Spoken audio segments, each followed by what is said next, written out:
Dear students, welcome to Classic NEET Academy.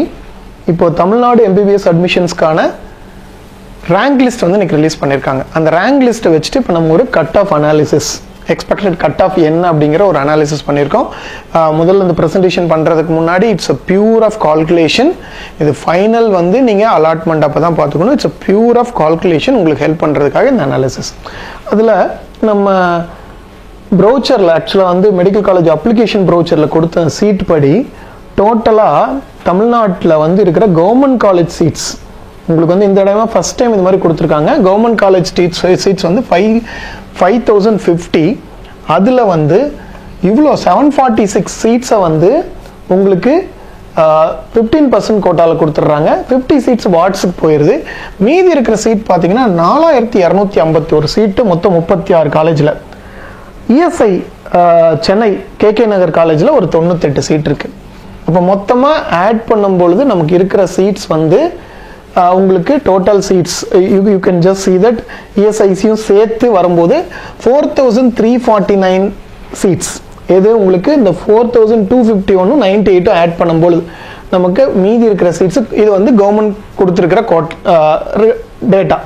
அப்போ அதில் total seeds 4349 after 15%. அதில் வந்து 92.5% எவ்வளோனா 4022 சீட்ஸ். மொத்தமாக நமக்கு இருக்கிறது 4022 சீட்ஸ். இப்போ நமக்கு இந்த 4022 சீட்ஸில் open community, BC, BCM, MBC, SC, SCA, எஸ்டிக்கு எவ்வளோ 69% அலாட்மெண்ட்டில் 31% ஓசின்னு எடுத்துக்கிட்டீங்க அப்படின்னு சொன்னால் உங்களுக்கு மொத்தமாக 1247 சீட்ஸ் ஓசிக்கு. ஓப்பன் கேட்டகரியில் யார் வேணாலும் எடுக்கலாம். பிசிக்கு வந்து பார்த்தீங்கன்னா 26.5%, பிசி முஸ்லீம் இல்லாமல் 26.5%, 1066 சீட்ஸ். பிசி முஸ்லீம் பார்த்தீங்கன்னா 3.5%, 140 சீட்ஸ். எம்பிசிக்கு 20% அலாட்மெண்ட்ல 805 சீட்ஸ். எஸ்சிக்கு 15% அலாட்மெண்ட்ல 604 சீட்ஸ். எஸ்சிஏக்கு 3% அலாட்மெண்ட்ல 120 சீட்ஸ். எஸ்டிக்கு 1% அலாட்மெண்ட்ல 40 சீட்ஸ்.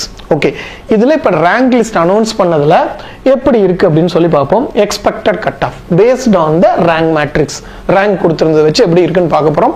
எகெயின் நான் சொல்கிறேன், இது pure calculation based on the rank list and then community wise seat allotment.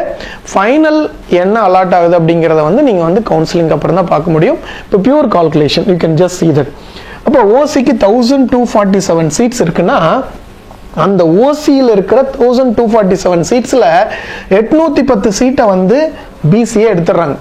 இப்போ பிசிக்கு 1066 + 810 வந்து 100, அதாவது 1876 சீட்ஸ் வந்து பிசிக்கு மட்டுமே கிடைக்குது. அப்போ அதை பார்க்கும் பொழுது 1876 கம்யூனிட்டி ரேங்க் பிசி இருந்தால் சீட் கிடைக்கும். அப்போ வந்து நீங்கள் பார்த்தீங்கன்னா அப்போ அது என்ன கட் ஆஃப் வருது அப்படின்னு சொன்னால் 622 கட் ஆஃப் வருது பிசிக்கு. அதே மாதிரி இந்த ஓப்பன் சீட் 1247ல் உங்களுக்கு 54 சீட்டை வந்து பிசிஎம் எடுத்துடுறாங்க. ஆல்ரெடி அவங்களுக்கு ஒரு 140 சீட்ஸ் இருக்கு. அப்போ 1094 சீட்ஸு. அப்போ பிசிஎம்கான கட் ஆஃப் வந்து 615. அவங்க கம்யூனிட்டி ரேங்க் 194 இருந்தால் உங்களுக்கு சீட் கிடைக்கும். அதே மாதிரி எம்பிசிக்கு வரும்பொழுது இந்த 1247 சீட்டில் 236 ரேங்கை எம்பிசி ஸ்டூடெண்ட்ஸே எடுத்துடுறாங்க.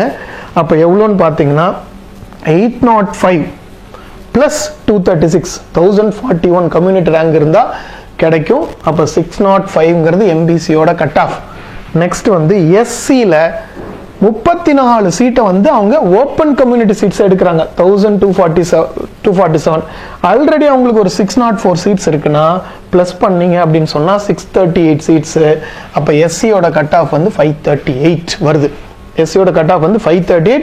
இங்கே போட்டிருக்கிறது எல்லாம் பார்த்தீங்கன்னா அவங்க கம்யூனிட்டி ரேங்க். ஓகே, அதுக்கப்புறம் உங்களுக்கு எஸ்சிஏல 3% அவங்க வந்து ஒரு 2 சீட்டை வந்து ஓப்பன் கம்யூனிட்டியிலேருந்து எடுக்கிறாங்க. அப்போ அவங்களுக்கு 1020 ஆல்ரெடி இருக்கு. இப்போ 1022 ரேங்க் பார்த்தீங்கன்னா 471 கட் ஆஃப். நெக்ஸ்ட் எஸ்டிக்கு பார்க்கும் பொழுது 40 சீட்டு அவங்க ஓப்பன் கம்யூனிட்டியில் எதுவுமே எடுக்கல. அதனால அவங்களுக்கு அதே 40 சீட்ஸு. அப்போ அவங்களோட கட் ஆஃப் வந்து 492. எனக்கு தெரிஞ்சு ஃபர்ஸ்ட் டைம் எஸ்டியோட கட் ஆஃப் வந்து எஸ்சியோட கட் ஆஃப் விட அதிகமாகுது. இது கம்ப்ளீட்டாக பியூர்லி ரேங்க் பேஸ்ட். உங்களுக்கு வந்து மார்க் வச்சு மட்டும்தான் அனலைஸ் பண்ணியிருக்கோம். அப்போது இந்த சீட் எல்லாம் நீங்கள் வந்து கால்குலேட் பண்ணீங்கன்னா 1247ல் எவ்வளோ சீட்ஸ் ஆர் ஃபார்வர்ட் கம்யூனிட்டிக்கு கிடைக்குது அப்படின்னு பார்த்தீங்கன்னா 111 சீட் கிடைக்குது. நீங்கள் ஃபார்வர்ட் கம்யூனிட்டியாக இருந்தால் 654 இருந்தால் கட் ஆஃப் கிடைக்கும். 654 இருந்தால் கட் ஆஃப் கிடைக்கும்.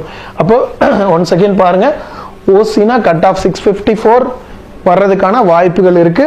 பிசினா கட் ஆஃப் 622 வர்றதுக்கான வாய்ப்புகள் இருக்கு. பிசிஎம்னா கட் ஆஃப் 615 வர்றதுக்கான வாய்ப்புகள் இருக்கு.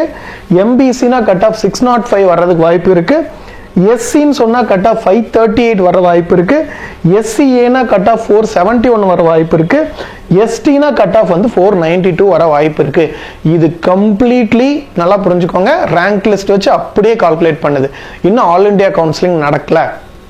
ஆல் இண்டியா கவுன்சிலிங் நடக்கும் பொழுது இப்போ டாப்ல இருக்க ஸ்டூடெண்ட்ஸ் இப்போ அரௌண்ட் 90 ஸ்டூடெண்ட்ஸ் வந்து பாத்தீங்கன்னா 700ல இருக்காங்க.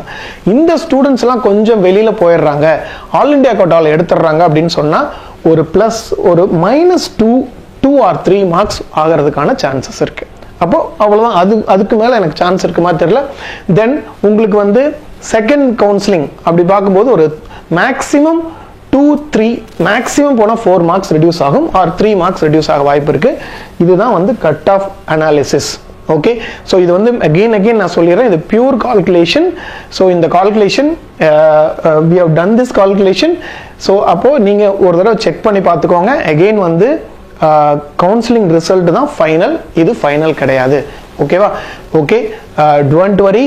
எந்த ஒரு கேஸ்லயும் நம்ம வந்து we should not give up. இப்போ இந்த கேஸ்ல வந்து you can just see that the data உங்களுக்கு நான் பிரசன்ட் பண்றேன். மார்க் எடுத்த அனைத்து மாணவர்களுக்கும் என்னுடைய வாழ்த்துக்கள் சொல்லிக்கிறேன். wishing you all the best. Thank you.